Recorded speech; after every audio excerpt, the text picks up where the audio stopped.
Good evening. Welcome to Yemen Today News. I am Abir Ali. Yemenis agree that the terrorist attack on the presidential palace plunged Yemen into a perpetual conflict among its people and opened the door to chaos in the country. Today, we commemorate the 14th anniversary of this organized and horrific terrorist attack, and the same forces that orchestrated it continue to play a similar role, albeit in different ways. This report has more.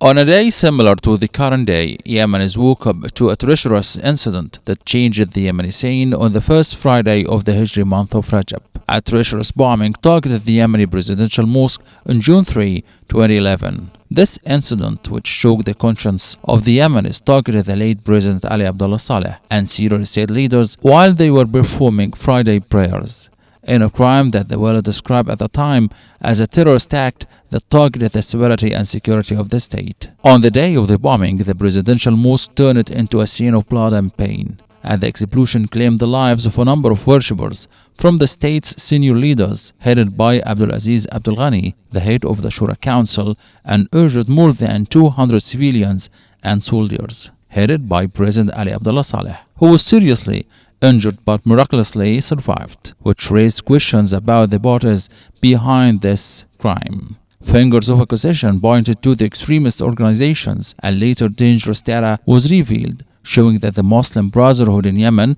the Iranian-backed Houthi militia, and some political forces allied with it played a prominent role in planning and implementation, in an attempt to weaken the legitimate leadership and create a political vacuum that serves their agenda and facilitates the implementation of the coup.